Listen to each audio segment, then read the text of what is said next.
Welcome back again to my channel design with N K. और जैसा मैंने promise किया था, पहले मैंने बताया था कि क्रिएटर्स के लिए कि एलिमेंट आप जब किस तरीके से सबमिट कर सकते हो, उसमें मैंने एग्जांपल लिया था, एक सिंगल एलिमेंट को सबमिट किया था मैंने।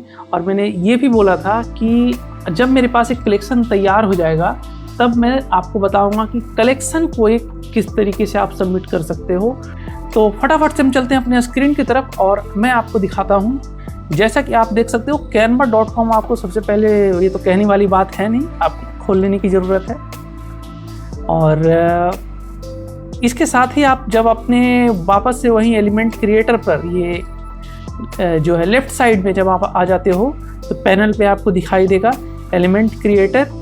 और इसके अंदर आपको अपलोड सेक्शन में, ये जो अपलोड सेक्शन है, यहाँ पे आपको सिलेक्ट फाइल आप न चूज करके आपको क्रिएट कलेक्शन पे आपको सिलेक्ट करना है। वैसे मैं बता दूं कि आपको एक कलेक्शन क्रिएट करना है तो यहाँ पे मिनिमम जो है, जो बोलते हैं कि सर्च के लिए कि जो यूजर को आपका एलिमेंट ज़्यादा से ज़्यादा दिखाई दे, उसके लिए आप जब भी कलेक्शन क्रिएट कर रहे हो तो वो कलेक्शन में एटलीस्ट 8 आइटम्स जरूर होने चाहिए। ठीक है, ये चीज़ ज़रूरी है। ये जो आपको कलेक्शन पूरा, इसका ये फोल्डर मैंने बना के रखा था रेट्रो 3D शेप्स का, वो मुझे एक्चुअली सारा जो है सिलेक्ट करना है। तो मैंने सारा सिलेक्ट कर लिया है और ओपन कर दिया मैंने। तो आप देख सकते हो कि यहाँ पे 16 आइटम्स जो हैं शो कर रहे हैं, सिलेक्ट ऑल 16 आइटम्स। तो आपको करना क्या है, अब मैं स्टेप बाय स्टेप आपको बताऊंगा।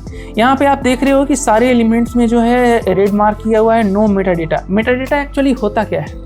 मेटा डेटा होता है इंफॉर्मेशन। आप किसी भी जो एसेट्स हैं आपके एलिमेंट्स, वो किस तरीके से आप उसे प्रेजेंट करना चाहते हो, वो किस तरीके से यूजर उसे सर्च किया जा सकता है। जैसे टाइटल हो गया, आर्टिस्ट का नेम से हो गया। कई बार ऐसा होता है कि किसी भी कलेक्शन को कोई यूजर अगर ख़ास पसंद करता है तो बाय आर्टिस्ट नेम भी उसे सर्च करता है।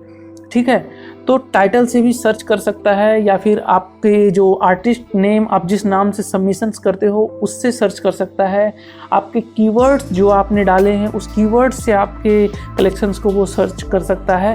तो ये सारी इन्फॉर्मेशन जो है वो मेटा डेटा कहलाता है। तो सबसे पहले चीज़ आपको करना क्या है कि 1 by 1 करके आपको सारे चीज़ जो ये सारे यहाँ पे आपको दिखाई दे रहे हैं, टाइटल, आर्टिस्ट नेम, कीवर्ड, ये आपको सभी का सिंगल सिंगल करके सबमिट करना है।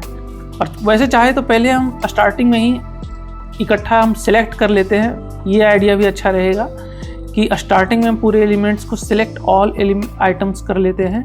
और यहाँ पे सीधा हम आपको, चूँकि हर एक एलिमेंट का टाइटल अलग अलग हो सकता है, कलेक्शन का टाइटल सेम हो सकता है, लेकिन एलिमेंट्स का टाइटल आप अलग अलग कर सकते हो। इसलिए यहाँ पे जब मैंने इकट्ठा सबको सिलेक्ट किया है, वहाँ पे आप देख सकते हो कि वहाँ पे टाइटल शो नहीं कर रहा है, वहाँ पे सिर्फ आर्टिस्ट नेम और कीवर्ड आ रहा है। तो सबसे पहले मैं अपना यहाँ पे आर्टिस्ट जिस नाम से मैं सबमिशंस करता हूँ वो मैं डाल दूँगा, निरंजन कुमार। और कीवर्ड्स में फटाफट हम आपको, तो एग्जाम्पल चूँकि मैं ले रहा हूँ तो मैं उसको बिल्कुल उतना टाइम आपको नहीं शो करके दिखाऊंगा। तो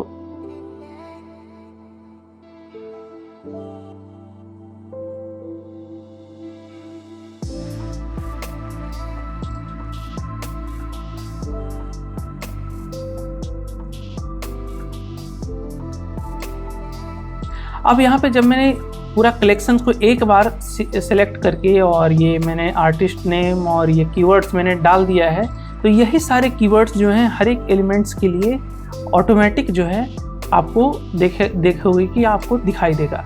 तो अब एक एक करके जो है मैं सबका टाइटल जो है डालूँगा। तो सबसे पहले यहाँ से आपको डिसेलेक्ट कर लेना है सारे एलिमेंट्स को और एक एक करके सेलेक्ट करना है।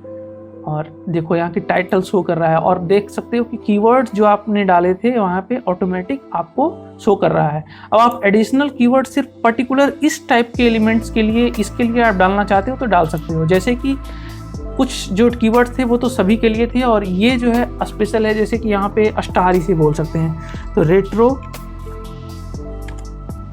Star shape. मेक श्योर कि हमेशा जैसा मैं बोलता हूँ कि जितने कीवर्ड्स आपको दिए जाते हैं 20 कीवर्ड्स, वो आप मैक्सिमम यूज करो। तो मैंने यहाँ पे ऐड कर लिया है। और जैसे ही मैं टाइटल यहाँ पे ऐड करूँगा इसका, कि आप देखोगे कि ये टाइटल जो आपको रेड मार्क जो यहाँ पे शो कर रहा है वो चला जाएगा यहाँ से। इसी तरीके से आप सब इंडिविजुअल्स को आप टाइटल जो है, कीवर्ड्स तो वही रहने वाले हैं। थोड़ी देर के बाद मैं आपको जब कंप्लीट कर लेता हूं तो मैं वापस से आपको दिखाऊंगा कि फिर उसके बाद नेक्स्ट स्टेप क्या होता है।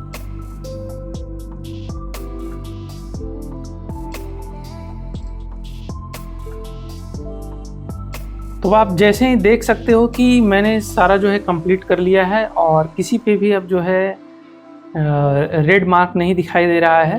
अब आपको क्या करना है कि जब आपको सबमिट करना है तो ये वापस से जो है सेलेक्ट करना है सभी को, सेलेक्ट ऑल 16 जितने भी आइटम्स आपने सेलेक्ट किए हैं, और कंटिन्यू टू नेक्स्ट स्टेप आपको इस पर क्लिक करना है। और यहाँ पे जैसे ही आओगे यहाँ पे वापस से आप ये टाइटल पूरे कलेक्शन का जो आप क्या नाम देना चाहते हो, ये जो मैंने कलेक्शन का नाम दे दिया है। और कीवर्ड्स जो हैं आपको वापस से, इसीलिए मैं बोल रहा हूँ कि आपको कीवर्ड्स को एक जगह पहले लिख लेना है कलेक्शन में आप जब भी कर रहे हो तो, और वो कीवर्ड्स को सिंपली कॉपी पेस्ट आपको करना है। तो जस्ट आपको समझाने के लिए मैंने कुछ यहाँ पे कीवर्ड टाइप कर लिया है। और जैसे ही मैं यहाँ पे आपको देखो कि अभी भी सबमिट कलेक्शन का जो है आपको शो नहीं कर रहा है, तो ये आपको सिलेक्ट करना ज़रूरी है कि आप कर रहे हो I am the owner of the content, और सबमिट कलेक्शन कर देना है। और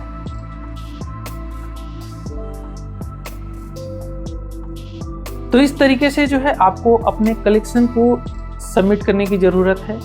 और इसका दूसरा भी तरीका है कि जैसे आप इंडिविजुअली यहाँ पे आपने सारे डेटा को, ये टाइटल्स को, कीवर्ड्स को आपने सबमिट किया है। आप अगर ऐसा नहीं करना चाहते हो तो आप पूरा एक जो है एक्सेल शीट तैयार कर लो, CSV फाइल, उसमें आप सारा डेटा आप पहले फिलअप कर लो एक टेबल के फॉर्मेट में, और वो CSV फाइल को आप जस्ट यहाँ पे आप अपलोड कर दो, वो ऑटोमेटिक ले लेगा आपके सिस्टम में। तो ये दूसरा तरीका है, लेकिन मैं यही प्रेफर करता हूँ। तो आई होप कि ये वीडियो आपको हेल्पफुल लगा है, और लगा है तो प्लीज़ वीडियो को लाइक और चैनल को शेयर, सब्सक्राइब करना ना भूलें। मिलते हैं हमारा आपसे एक बार नई वीडियो में। Thank you, thanks for watching the video.